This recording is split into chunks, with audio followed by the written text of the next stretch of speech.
A palavra do Senhor diz em Lucas 22:1. Estava, pois, perto a festa dos pães, chamada Páscoa. E os principais dos sacerdotes, os escribas, andavam procurando como matariam, porque temiam o povo. Entrou, porém, Satanás em Judas, que tinha por sobrenome Iscariotes, o qual era do número dos 12. E foi e falou com os principais dos sacerdotes e os capitães de como lhes entregaria. Os quais se alegraram e convieram em lhe dar dinheiro. E ele concordou e buscava oportunidade para lhe entregar sem alvoroço. Amém? Coloque sua mão sobre esse texto bíblico. Senhor, revela-nos nesta noite quem foi Judas. Senhor, se nós, de alguma maneira, estivermos agindo como ele, se de alguma maneira, Senhor, nós estivermos pensando como ele, Deus, toque em nosso coração, porque nós queremos o melhor ano das nossas vidas, e para isso, Pai, sabemos que precisamos viver em santidade, que precisamos ser transformados, porque sozinho nós não conseguimos esse alvo, Pai. É tão difícil quando nós nos afastamos do Senhor, conseguir fazer aquilo que é certo, mas o que é errado é tão mais fácil, ó Deus. Então, Pai, que esta palavra caia no coração de cada um. Mostra-nos, molda-nos e transforma-nos, ó Deus, segundo o teu querer, segundo a tua vontade, em nome de Jesus. Amém e graças a Deus. Podem se assentar.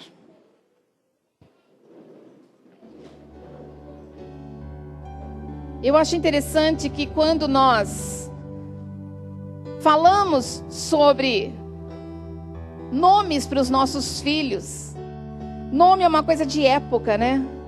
Houve um tempo de Tiago, agora nós estamos vivendo um tempo de Davi, de Gabriel, mas nomes que vão e vêm. Há um tempo atrás, José era um nome dos antigos, hoje as crianças estão sendo chamadas de José, de Maria, e se tornou um nome chique. Mas não é interessante que a gente não coloca nome nos nossos filhos de Judas? Até porque quando eu fui procurar no dicionário sobre o que era traição, um dos sinônimos de traição é Judas. Por incrível que pareça, a gente dentro do computador, eu não sei vocês, mas às vezes a gente salva coisas que ficam lá esquecidas na memória e a gente nem sabe que está lá. E há uns anos atrás, há muitos anos atrás, eu recebi um e-mail de uma pessoa e nesse e-mail essa pessoa falava algumas coisas bem desagradáveis para mim. Eu achei que eu tivesse deletado isso.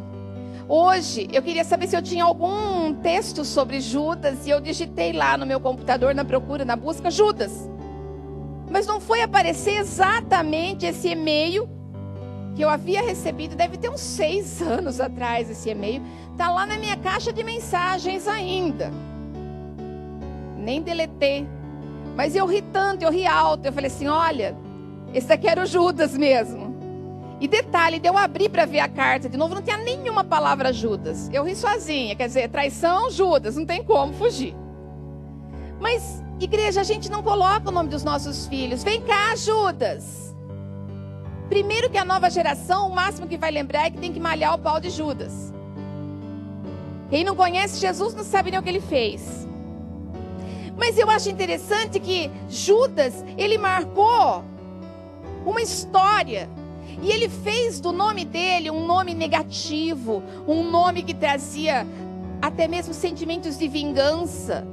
Teologicamente falando, alguns teólogos defendem que no finzinho ele pode ter se arrependido e Jesus o perdoou. Outros defendem que como ele tirou a própria vida, ele foi para o inferno e não teve como nenhum tipo de salvação. Mas o que eu achei interessante foi quando eu comecei a pesquisar a vida de Judas. Meu filho me deu um livro sobre a vida de cada um dos 12 e é maravilhoso o livro. Você tem que ter paciência para ler, porque ele é só assim, né, Lucas? Só isso. Mas é bom demais. Eu comecei então a pesquisar e eu achei interessante que Judas é filho de Simão. Simão era o mesmo sobrenome, Iscariotes. E ele era um lutador do regime que veio antes de Roma. E o que ele lutava? Ele lutava para que o império, tudo aquilo, a independência de Israel. Ele queria que Israel fosse livre. Então aquela família, Judas, ele foi criado com um único objetivo: ver a libertação de Israel. É isso que ele queria. Então quando ele teve a oportunidade de se aproximar de Jesus, quando ele foi um dos escolhidos, ele olhava para Jesus e dizia assim: eis aqui o libertador. Porque assim se acreditava. Quando ele nasceu, naquele tempo, cada filho que nascia era uma promessa. Esse é o Salvador, esse é o que vai fazer a diferença. Todas as crianças que nasciam, os pais tinham essa visão. Não foi diferente com Judas. Não foi diferente. E ele então cresceu como um filho honrado, um homem de Deus. Ele nasceu e ele foi conhecido como um homem sério. Ele nunca foi chamado de ladrão, de bandido. Ele era um homem sério, tanto que foi escolhido por Jesus. No decorrer da caminhada dele, o que eu acho mais interessante é: ele foi comissionado junto com os 12 para expulsar demônios. Ninguém expulsa demônios se não estiver na presença de Deus, porque você é confrontado, é tete a tete. Se alguém já trabalhou com libertação, sabe do que eu estou falando? Se você tiver uma brechinha desse tamanho, você falar sai em nome de Jesus, ele vai bater em cima do pé e falar não saio. Você não tem autoridade para falar comigo. Se você está na unção, só o seu olhar queima, fulmina e ele tem que ir embora. Ele foi comissionado. Ele andou lado a lado com Jesus, ele aprendeu, ele teve os testemunhos, ele caminhou junto. Ele viveu as experiências de estar face a face. Não sei vocês, mas mesmo que fosse para pagar um preço de morte, mas quem que não queria estar do lado de Jesus e poder ter vivido aquela história? Quando eu era criança, eu sempre pensava assim: eu estava lá. Depois fizeram até um comercial de um negócio que jogava umas latas de tinta, assim, era de uma bebida, e falava exatamente: eu estava lá. Eu gosto das coisas quando elas são novas, porque um dia, quando eu lembrar, eu vou falar assim: eu estava lá naquele dia. É bom, é ruim, mas eu estava lá. Eu sei o que aconteceu. E nós estamos então vendo que Judas estava lá. Ele conhecia a palavra, ele conhecia a verdade. Detalhe, ele não conhecia só de ouvir falar. Ele foi criado no lugar onde se ensinava a palavra de pai para filho. Mas além disso, ele conheceu a palavra viva. Ele conheceu o melhor. Teve testemunhos, teve exemplos. Quando eu fui fazer os cursos de teologia pastoral, uma das coisas que nós aprendíamos é que os pastores têm que ser o exemplo para a igreja. Um pastor preguiçoso vai criar uma equipe preguiçosa. Um pastor folgado vai criar uma equipe folgada. Um pastor bom vai criar uma equipe boa. Amoroso vai criar uma equipe amorosa. E com o passar dos anos eu descobri que não é desse jeito. Eu descobri que cada um tem o seu jeitinho de ser. Não adianta eu querer que uma pessoa fria seja uma pessoa amorosa, carinhosa. Não adianta. Ele pode até olhar o que eu faço e tentar imitar e aprender. Mas é difícil. E foi a mesma coisa que aconteceu com Judas. Dentro dele já tinha alguma coisa que não batia. Como ele esperava, no mais profundo da vida dele, a independência de Israel. Nós vamos passar, eu estou falando teologicamente hoje. Houve uma passagem onde Jesus prega para uma multidão. Multiplica pães e peixes. 5.000 homens e seus familiares, o que torna a nossa reflexão que seja em torno de quase 20.000 pessoas ali, se abastecendo com 5 pães e 2 peixes. Terminada essa manifestação da glória de Deus, eles começaram a dizer que Jesus era o rei. Tipo assim, vamos arrancar quem está no poder e vamos colocar Jesus, porque ele é poderoso. Jesus, percebendo isso, a única coisa que ele fez foi se afastar. Ele foi para o monte.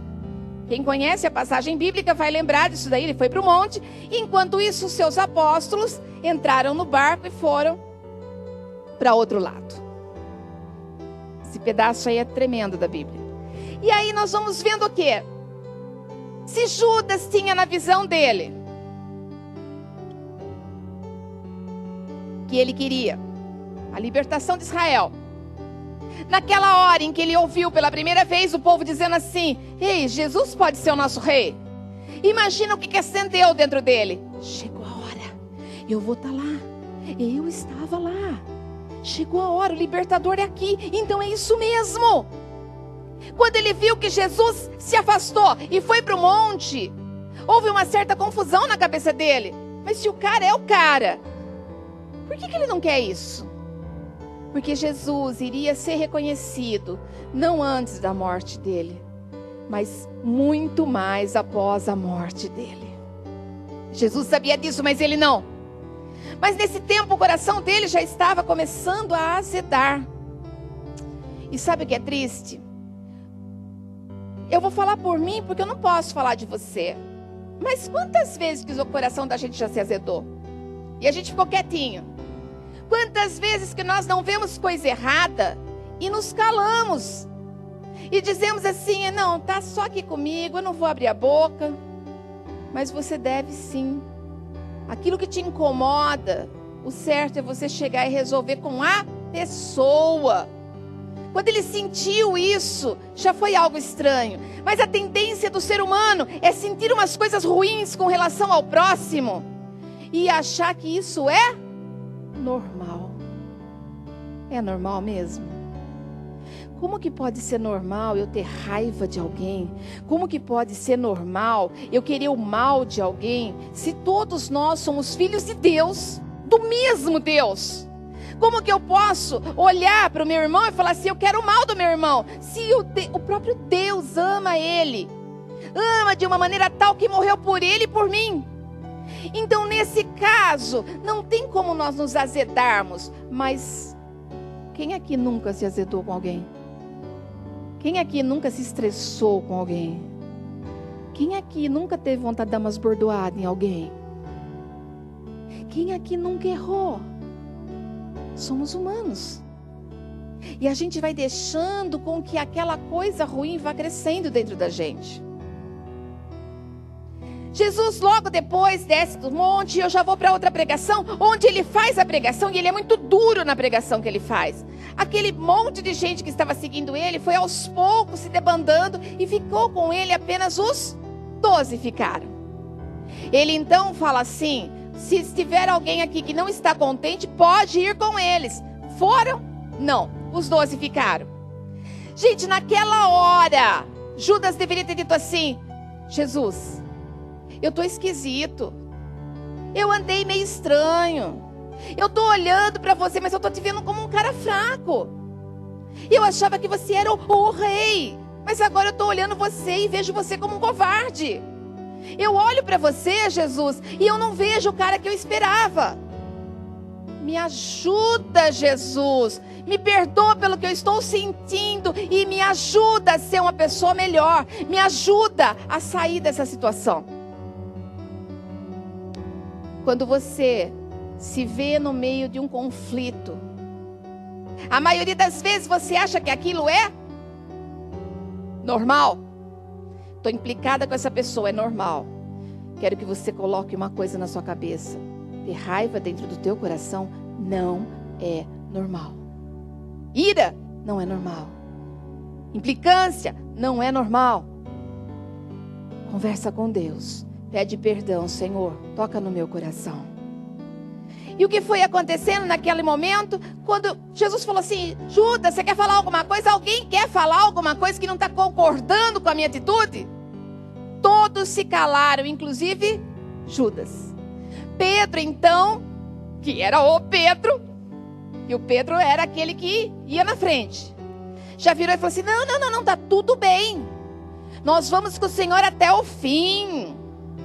Fique em paz, Jesus. Nós estamos numa boa. Aonde o Senhor for, nós vamos. Muitos aqui já disseram, aonde o Senhor for, eu vou. Aonde falar do amor de Jesus, eu estou. Aonde tiver a presença de Deus, eu estarei lá.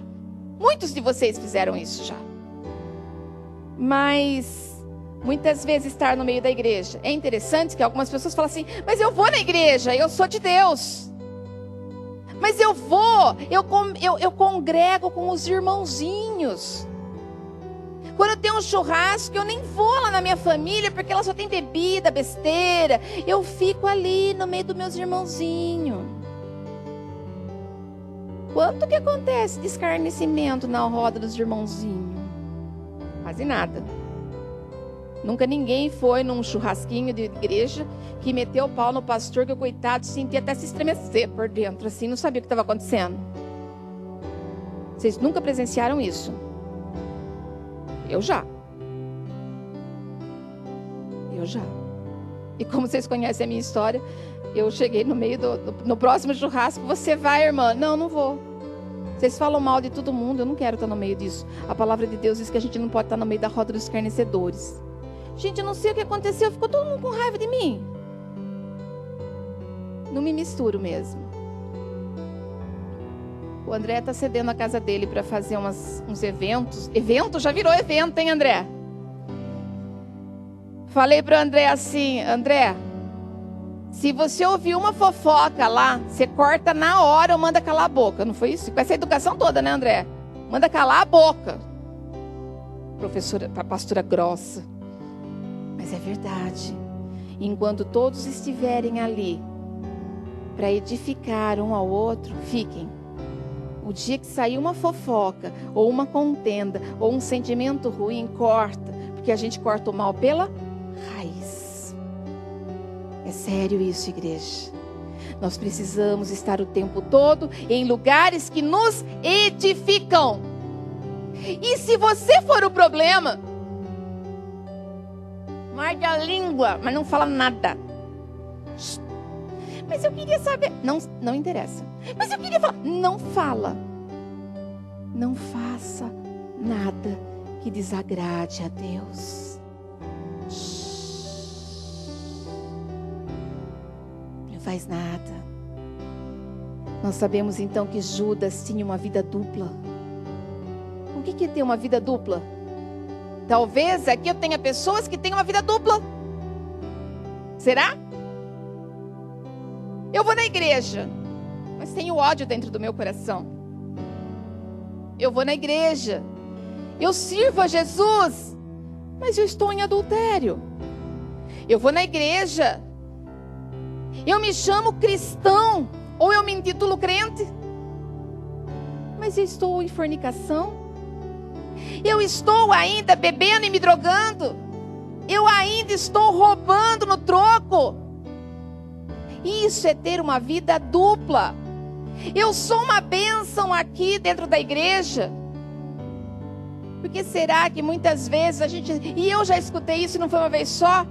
Pastora, posso morar dentro da igreja? Por que você quer morar dentro da igreja? Porque aqui o meu pai e a minha mãe são tão bonzinhos. Chega em casa, briga tanto. Isso é vida dupla.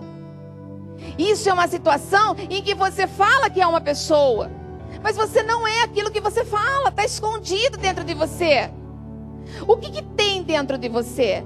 Nós vamos participar da ceia daqui a pouco. Para nós entrarmos na presença de Deus e participarmos da ceia, nós temos que entrar conscientes. Nós temos que entrar consciente. A ceia cura. A ceia restaura, a ceia traz a comunhão de volta. Quando todos nós partilhamos daquela mesma cestinha de pão, nós estamos fazendo uma comunhão com Deus. E essa comunhão com Deus traz a cura, traz a libertação, traz o renovo. Como você vai entrar? Talvez até aqui você tenha sido como Judas, teve uma vida dupla. Até agora, nesse exato momento. Mas se você disser, Senhor, eu quero mudar. Me perdoa pelo que eu fiz até aqui. Eu li um livro um tempo atrás que se chamava assim: o que você faz quando você está no seu quarto com a porta fechada? O que você faz quando ninguém está vendo? Quer ver uma coisa? Bem simples. Quem já tirou melequinha do nariz? Levanta a mão, vai. Não tem de esconder. Deixa eu ver. Quem mais que tirou do lado de cá? Eu já olhei aqui uns que ficaram com vergonha. Quem que já tirou melequinha do nariz? Tem várias maneiras. Tem uns que fazem até assim. Ai, olha, foi embora o meu papel. Tem uns que fazem até assim, né? Ó. Você faz isso na frente dos outros? Hã? Você faz isso na frente dos outros? Tem uns que fazem dirigindo. A gente tá andando de carro, você olha e fala assim. Tem uns que são discretos. Eu já vi assim também, ó. Mas tem coisas que a gente faz que a gente não faz na frente dos outros. E os pecados são assim. Não estou falando que é pecado limpar o nariz. Pelo amor de Deus, tira o que não presta. É bom. Que não tem coisa mais triste do que ficar olhando e achando umas coisas esparramadas assim, meio saindo, meio balançando. É esquisito. Pior disso ainda, porque para completar, né, a comédia não pode parar no meio. Pior é quando ela é verdinha, ela vem até perto da boca e faz assim. Despertou a igreja inteira agora, hein? Irmã, você veio pela primeira vez, fique em paz, eu sou quase normal. Irmã, fique em paz, até o final do culto eu vou ser séria. Jesus, o próprio Jesus não era tão sério assim, gente. Imagina ele chegar pro rapaz lá e falar assim: o que queres que eu te faça? Ah, Jesus, sei lá. Arruma uma muletinha pra mim, que essa aqui tá velha. O que queres que eu te faça? Que eu torne a ver. Nós estamos dizendo que muitas pessoas têm vida dupla. Muitas pessoas vêm para a igreja e querem permanecer com os mesmos pecados. Quer permanecer na mesmice das coisas e ainda acha que está certo. A palavra de Deus diz que nós temos que nos abastecer de uma comida, e essa comida é espiritual, não é isso? Muito bem. Eu vou para a igreja, eu sou crente, eu sou cristão, sou filho de Deus. Mas eu tenho que comer a palavra, eu tenho que digerir aquilo, eu tenho que estudar a palavra, eu tenho que orar, eu tenho que entrar na presença de Deus. Isso é comer a palavra. Mas, quem que pelo menos um convitinho básico para comer assim, sei lá, uma rosa grega e alguma coisa esse final de semana teve? Esse final de ano, vai, fala para mim. Comeu, teve um convite, pelo menos, ou fez alguma coisa especial dentro de casa, nem que foi uma omelete mais caprichada. Quem que recebeu esse convite?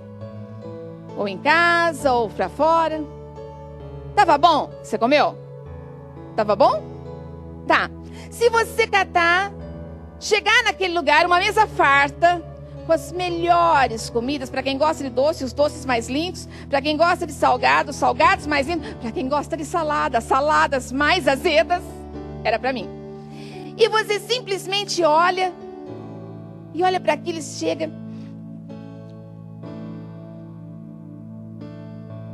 Quando que vai servir isso aqui?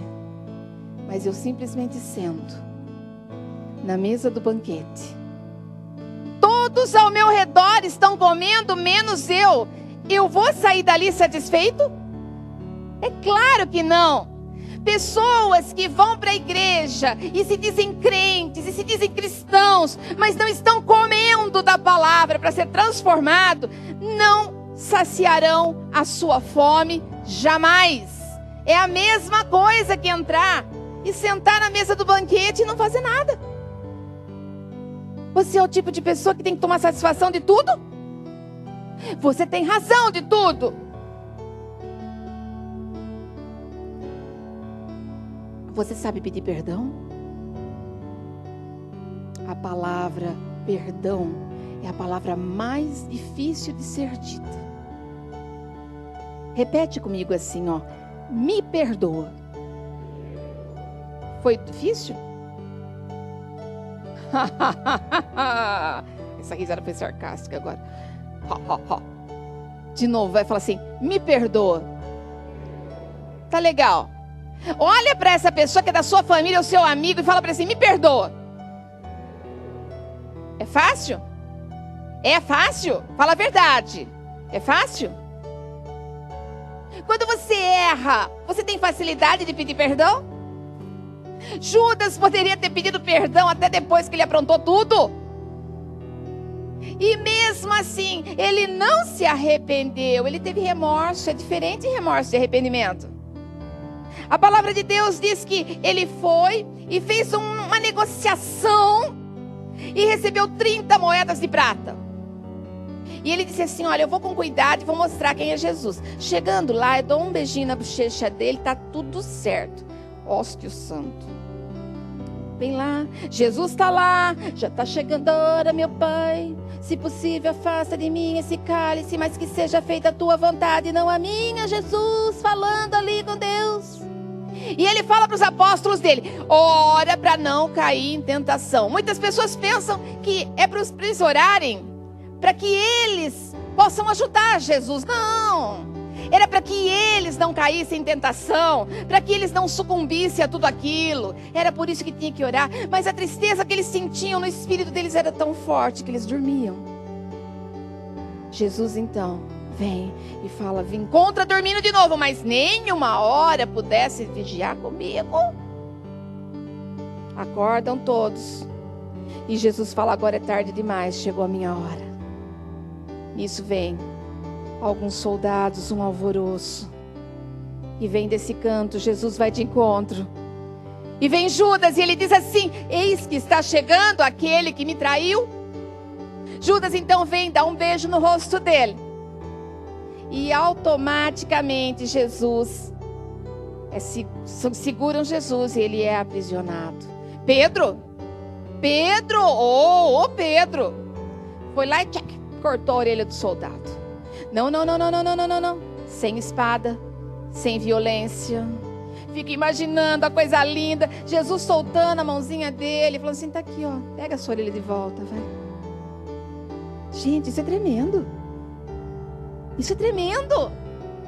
Jesus então vai. Judas pensou o quê? Mas ele é o rei, é claro que ele vai sair dessa situação. Eu ganho as 30 moedas de prata, estou numa boa. Teve uma outra situação em que Judas também mostrou bastante o interesse dele. Foi a primeira vez que ele se revelou. Lembra quando Maria vai e derrama um vidro de alabastro aos pés de Jesus? E ele olha aquele perfume caríssimo que valia o equivalente a 1 ano de trabalho. E ele olha assim aquilo ali entrando por aquelas pedras, porque o chão era de pedra, e aquilo ali sendo absorvido. E ele fala: por que gastar tanto dinheiro desse jeito? Poderia dar comida. Eu poderia pegar uma parte. Não deu para tirar minha comissão. E aí? E aí que ali ele revela o primeiro estágio do egoísmo dele. Jesus já corta. Ela está simplesmente cuidando de mim para coisas que virão lá no futuro. E nem está tão longe assim esse futuro. Judas então percebe que naquele momento Jesus está perdendo, porque a condenação já era iminente. Já tinham declarado que ele era culpado. Já estava tudo pronto para ele ser culpado. Judas então sentiu um remorso. Quantas vezes que você não fala me desculpa ou me perdoa, mas é só um remorso. Nossa, eu fiz a minha esposa chorar. Estou arrependido porque ela está fazendo tanto barulho perto de mim. Eu maltratei a minha esposa, eu maltratei o meu esposo, eu respondi para o meu pai. E aí você olha e vê que ele ficou mal com aquilo. Você fica com remorso daquilo e você fala assim: desculpa. Para começar, a palavra desculpa na boca de um crente não deveria nem ser dita. Não deveria. É perdão. Desculpa esfarrapada. A desculpa que eu tenho é que eu tenho razão. Perdão. Mas as pessoas catam e vão lá. Desculpa aí se eu fiz alguma coisa. Se eu fiz alguma coisa, primeiro que tinha que saber o que fez, dar nome àquilo que você fez. Desculpa, não. Perdão por eu ter gritado com você, perdão por eu ter te traído, perdão por eu não ter economizado as nossas finanças juntos, perdão se eu não obedeci você, meu pai e minha mãe, perdão se eu gritei com você. Não adianta nada vivermos uma vida dupla. Judas, então, no remorso dele, ele fala assim, não, pera um pouquinho, eu vendi, agora eu vou comprar de volta. Vou lá no meio dos carinhos e vou lá, escuta, ó, não quero mais, tá? Desfaz o negócio aí, porque as 30 moedas não vão resolver nada pra mim, não. Prefiro meu amigo. Escuta, é problema seu se você catou e vendeu. Imagina a carinha dele, não quero mais também, Deus. O remorso. Naquela hora ele poderia ter saído. E nem que fosse aos berros, e aonde Jesus estivesse, escutaria: Jesus, me perdoa, eu errei. Ele tinha chance de fazer isso, mas o remorso pesa demais. E o que ele faz? Ele vai para um desfiladeiro e coloca uma forca no pescoço. Só que era um penhasco. Pesquisei ontem, eu falei assim, eu encontrei um texto falando isso e outro falando aquilo. Um falava que ele tinha se enforcado, o outro falava que as vísceras dele estavam para fora. Pesquisei. Ele estava no alto de um rochedo, ele se enforcou. O galho quebra e ele rola a desfiladeira abaixo. E toda essa parte dele, todas as entranhas dele saem para fora. E aí eu pergunto, Judas morreu porque ele simplesmente... ele não soube pedir perdão e se arrepender. O problema é que muitos de nós queremos que os outros mudem, mas nós não queremos nos arrepender e falar assim, eu vou mudar. Como eu não pedi autorização para dar o testemunho, então eu não vou estar falando nome. Mas eu tenho uma pessoa dentro da igreja que eu acompanho há algum tempo. E essa pessoa por muito tempo disse que tinha razão dentro de um casamento. E eu sempre batia de frente, não, você não tem razão, não é assim. Não é assim. Você muda você primeiro, depois as pessoas vão mudar. E essa pessoa foi mudando aos poucos. Foi mudando aos poucos. É fácil mudar? Não é. Não é fácil, porque eu falo por mim mesma. Eu não consigo ser quem eu era. E o ano que vem eu quero ser melhor do que eu sou hoje. Mas essa pessoa foi mudando e hoje eu vejo uma família restaurada.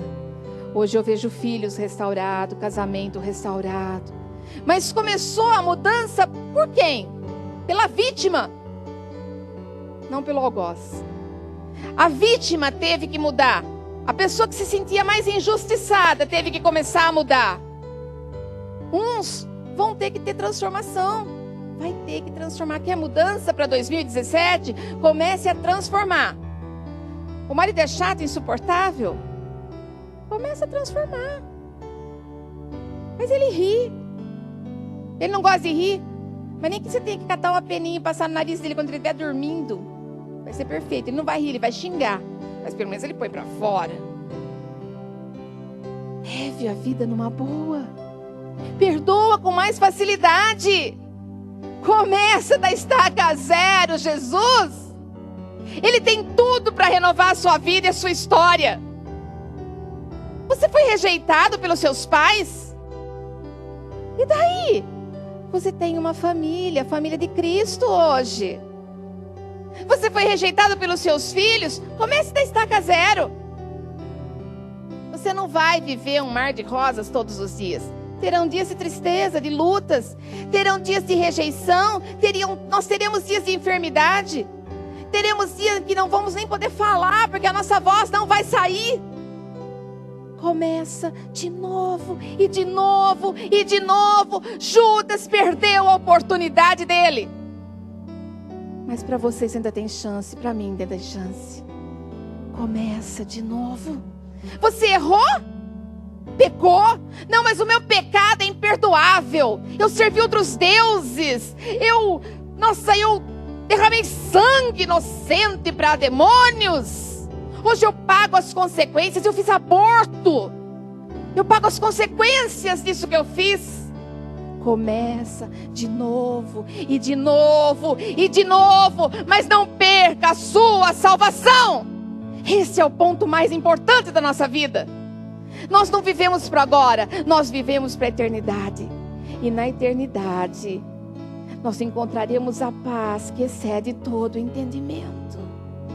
Nós encontraremos o alívio para as nossas dores. A paz para as frustrações, a cura das nossas enfermidades. É na eternidade que nós vamos encontrar tudo isso. Está difícil hoje? É muito mais fácil desistir. Mas olha, não vale a pena. Continua lutando, porque dias melhores virão. Quantas coisas você pensou em desistir no meio do caminho e não desistiu e depois viu um tempo novo? Quem já viveu isso? Eu queria desistir, mas daí eu falei, não, vou tentar mais um pouquinho. E o negócio ficou bom demais. É assim que a nossa vida é. É assim que a nossa vida é. Por que será que a palavra de Deus diz que Satanás entrou em Judas? Porque ele tinha uma vida secreta, dupla. Ele tinha um pecado escondido. Às vezes, as pessoas chegam para mim e dizem assim, pastora, minha vida nada vai bem. E eu olho e falo assim, mas como? Essa pessoa é de Deus, uma pessoa boa, uma família perfeita. O que acontece que essa pessoa não progride, não prospera? O que está acontecendo, Deus? E Deus às vezes vem e fala assim para a gente, ei, pastor, pastora, ou para mim ou para o pastor, e fala assim, tem alguma coisa escondida. E sempre tem. Sempre tem alguma coisa escondida que tem que ser confessada. Sempre tem. E aí, quando eu tiro para fora, tudo se faz novo. O que eu não posso é guardar para o resto da minha vida aquilo que não agrada o coração de Deus. Não existem mentiras perfeitas. Não existem mentiras perfeitas. Uma hora ou outra você vai cair na mentira. Arrependimento é mudança. Remorso é aquele que não toma atitude nenhuma. Desculpa se eu te fiz alguma coisa. Nós temos algumas lições que Judas entrega para a gente e eu acho que é importante. Estar associado com aquilo que é espiritual não nos faz seres espirituais. Estarmos dentro da igreja não nos faz mais filhos de Deus. Aquele segredo escondido abre porta para o inimigo. Então eu não sei como você entrou aqui hoje, mas hoje é dia de arrependimento. Eu já tive câncer. Um câncer não detectado, ele se espalha pelo corpo de uma maneira avassaladora. Se ele é descoberto a tempo, ele tem cura.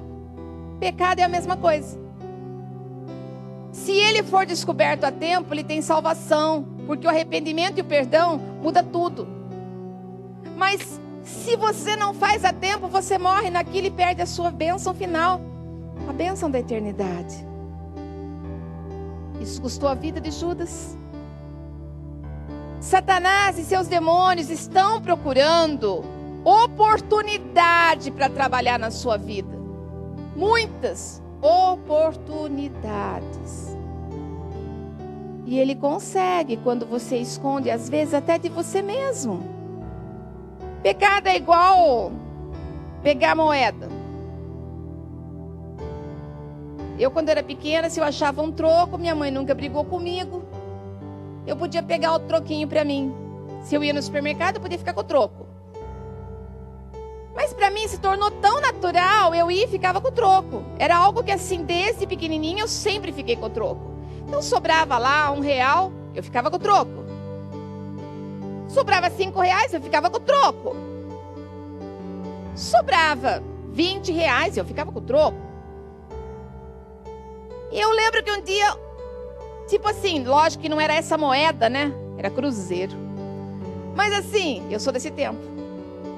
Eu lembro bem que, tipo assim, meu pai me deu R$100. Mandou comprar tal coisa e sobrou mais de 50. Eu fico com o troco. Meu pai chegou para mim e falou assim, cadê o troco? Eu fiquei indignada. Como que ele está pedindo troco se ele sempre me deu o troco? Pecado é assim. A gente vai ficando com o troco. Eu pego um pouquinho. Ó, hoje eu só vou levar essa tampinha. Vai se tornar normal para mim. Quantas pessoas que não estão roubando a empresa que trabalha? Eu não sou ladrão, eu não sou ladra. Não mesmo? E aquele clips que você sem querer colocou nas suas coisas? Era só um clips. É seu. Aquela caneta que você amarrou o cabelo. Mulher tem mania de levar lápis e caneta. Eu tive uma loja uma vez, eu tinha uma funcionária.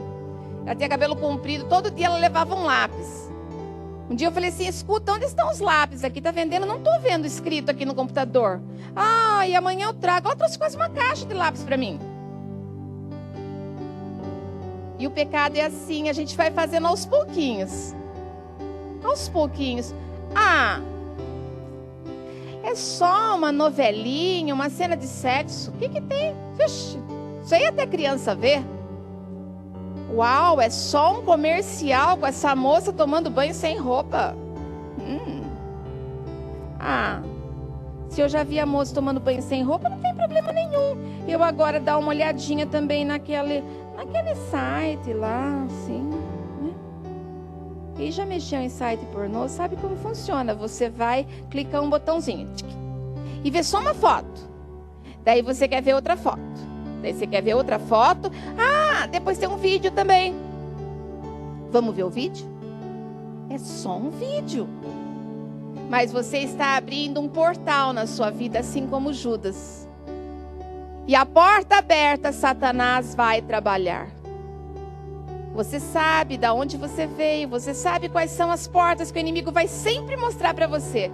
Para alguns é a bebida. Para outros é a droga. Para outros é a violência. Para outros a pornografia. Para outros a sensação de que é rejeitado. Cada um tem um ponto fraco. A enfermidade. Cada um tem um ponto fraco. Qual é o segredo?